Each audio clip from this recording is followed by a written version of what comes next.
Hello, my name's Kev. Welcome to KG Graves, the one-on-one series. Please like, subscribe and hit the bell for more content like this. A big thank you to all of you who are already subscribed. This is number 41, Brian Jones, at Cheltenham Cemetery and Crematorium in Cheltenham, Gloucester.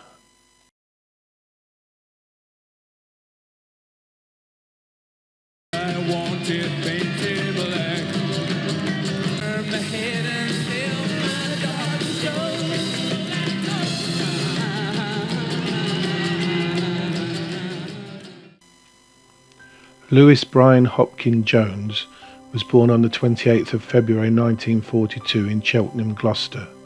He was an English musician playing rhythm and lead guitar. At school, Brian was a bit of a rebel and disliked authority and uniform, but always excelled in his subject and exams. As a child, he listened to classical music, but much preferred blues and jazz. He originally played the saxophone until his parents bought him his first guitar as a 17th birthday present in 1959. During the same year, he got his girlfriend Valerie Corbett pregnant. Although it is said that Brian encouraged her to have an abortion, Valerie carried the child to full term and then had the child adopted. Brian quit school in disgrace and left home. He went busking in Europe for money until eventually returned to England. In November 1959, he met a young married woman called Angeline at a concert, and they had a one-night stand in which she fell pregnant. Angeline and her husband decided to raise the baby, Belinda, born on the 4th of August 1960. Brian never knew about the pregnancy or the birth.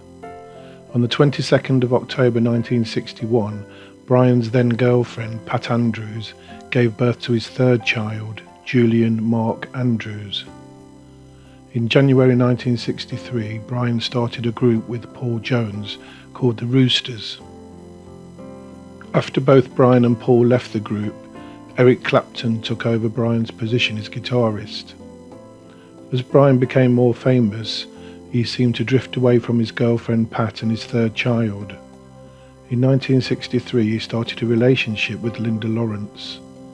On the 23rd of July 1964, she gave birth to his fourth child, Julian Brian Lawrence. Linda later married Scottish folk singer Donovan. They raised Julian together as theirs. Brian is best known as the founding member of the world-famous band, the Rolling Stones. He even came up with the name after being asked what the band was called while discussing playing at a venue, and quickly seeing the album The Best of Muddy Waters on the floor, he noticed the track called Rolling Stone and chose the name from there. Initially, Brian put an advert in the Jazz News magazine for auditions for an R&B band. After trying out various musicians and a change in genre to rock, this eventually led to the final lineup of the Rolling Stones we know today. Brian assumed that he was the leader of the band, which annoyed the rest of the band as he was getting paid £5 more than the rest of them. In October 1964, Brian's then occasional girlfriend, Dawn Malloy, announced to him and the Rolling Stones management that she was pregnant by him. She received a cheque for £700 from the group manager, Andrew Loog Oldham. In return, she signed an agreement stating that the matter was now closed and that she would not make any statement about Brian or the child to the public or the press. The undated statement was signed by Dawn and witnessed by Mick Jagger. 2 years later, while on tour, Brian met Italian-German model and actress Anita Pallenberg and began a significant relationship with her. He became extremely abusive, at one point breaking his hand on Anita's face. In 1967, Anita left Brian for his bandmate Keith Richards, which added to the tensions between them. The toll from days on the road, the money and fame, and the feeling of being alienated from the group resulted in Brian's overindulgence in alcohol and other drugs. These excesses had a debilitative effect on his physical and mental health, and he became unfriendly and antisocial at times. As tensions increased and Brian's substance abuse increased, his musical contributions became sporadic. He became bored with the guitar and sought exotic instruments to play, and he was increasingly absent from the recording sessions. Brian was arrested for drug possession on the 10th of May 1967, shortly after the Redlands bust at Keith Richards' Sussex home. Authorities found marijuana, cocaine and methamphetamine in his flat. He had subsequent relationships with English model Suki Potier and Swedish model Anna Wolin, as well as a short relationship in 1968 with American model Donyale Luna.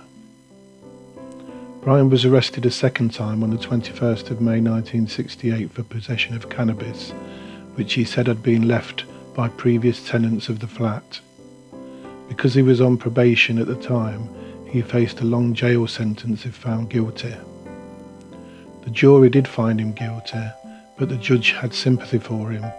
Instead of jailing him, he fined him £50 plus £105 in costs and told him, "For goodness sake, don't get into trouble again, or it really will be serious."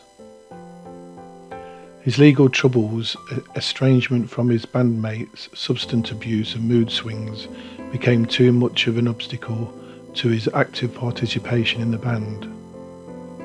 The Rolling Stones wanted to tour the United States in 1969 for the first time in 3 years, but Brian was not in a fit condition to tour, and his second arrest exacerbated problems with acquiring a US work visa. In addition, his attendance at rehearsals and recording sessions had become erratic. When he did appear, he either rarely contributed anything musically, or when he did, his bandmates would switch off his amplifier, leaving Keith Richards to play nearly all of the guitars. In March 1969, he borrowed the group's Jaguar and went shopping in Pimlico Road.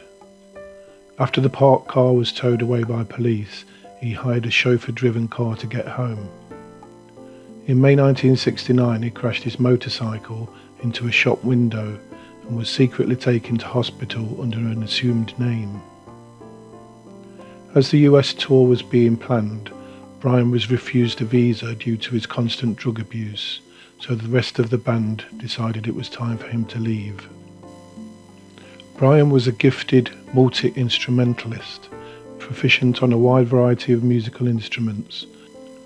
Prior to his dismissal from the Stones in 1969, he typically played all the instruments that were standard in rock bands, including the drums, guitar, piano and bass. He also performed backing vocals on many tracks. There is no doubt that his contributions to the Rolling Stones paved way to their success and their hits in both the singles and album charts. He featured on many of the hits during the 60s, including Paint It Black, Under My Thumb and Ruby Tuesday, to name a few. At around midnight, on the night of the 2nd and 3rd of July 1969, Brian was discovered motionless at the bottom of his swimming pool at Cochford Farm. His Swedish girlfriend, Anna Wolin, was convinced he was alive when he was taken out of the pool, insisting that he still had a pulse.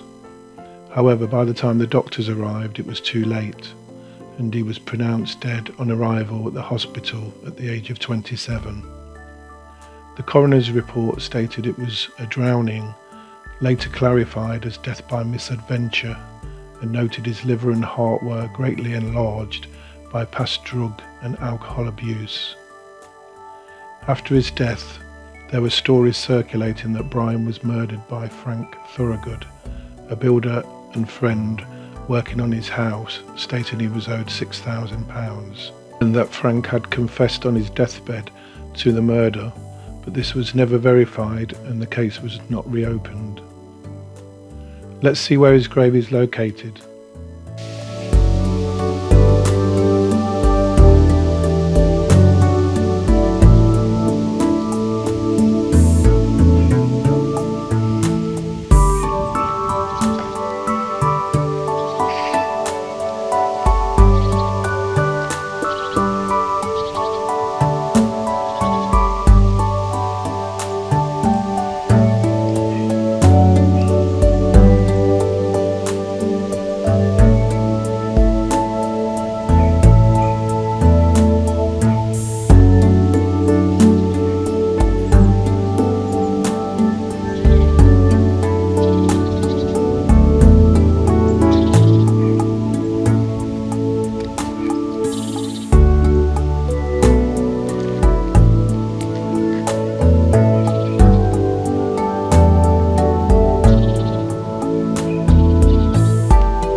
So there you have it, the grave of Brian Jones, musician.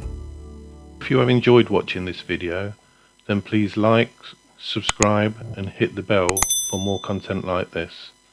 Thank you for watching. See you on the next one.